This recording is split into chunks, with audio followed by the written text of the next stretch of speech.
আমার ফেসবুক ফ্রেন্ডে একজন বন্ধু, একজন মেয়ে বন্ধু কদিন আগে একটা পোস্ট করেছিল, আমি দেখেছিলাম। তো পোস্টটার ভিতরে লেখা ছিল যে আমি আর সহ্য করতে পারছি না, আমি হেরে গিয়েছি নিজের সাথে, ঠিক আছে, ডিপ্রেশনে চলে গিয়েছি, এই ধরনের কথাবার্তা পোস্ট করেছিল।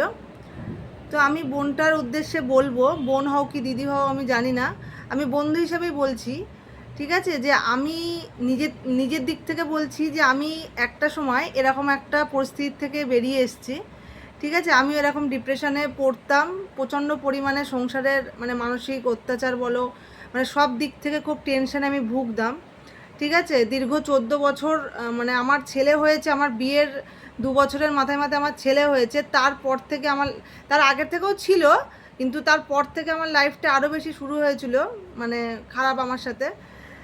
তো এবার 14 বছর পরে আজকে আমি আমার লাইফটাকে মানে বেছে নিয়েছি, এই লাইফটাকে বেছে নিয়ে আমি আমার মতন আছি।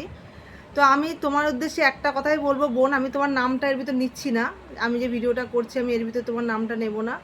আমি একটা কথাই বলবো, ভেঙে পড়ো না কোনো জিনিস নিয়ে। আর যদি দেখো যে জায়গায় তোমার কোনো মানে সম্মান নেই বা তোমার কোনো ভ্যালু নেই বা তোমাকে বোঝে না কেউ, মানে সে যেই হোক না কেন, সে তোমার হাজব্যান্ড হতে পারে বা তোমার শ্বশুরবাড়ির লোক হতে পারে বা তোমার মানে বাপের বাড়ির দিক থেকে কেউ হতে পারে, যেই হোক না কেন, আমি বলবো যে নিজের জীবনটাকে নিজের মতো করে বাঁচো, ঠিক আছে।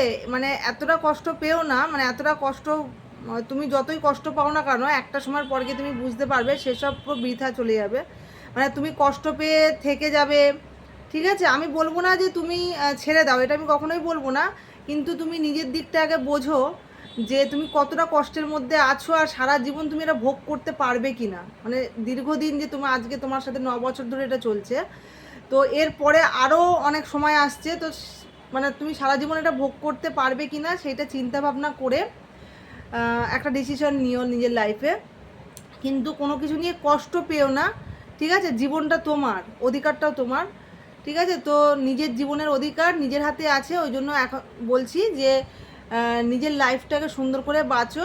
আর আমি তোমার ভিডিও দেখি, সত্যি খুব ভালো হয় তোমার ভিডিও, ঠিক আছে।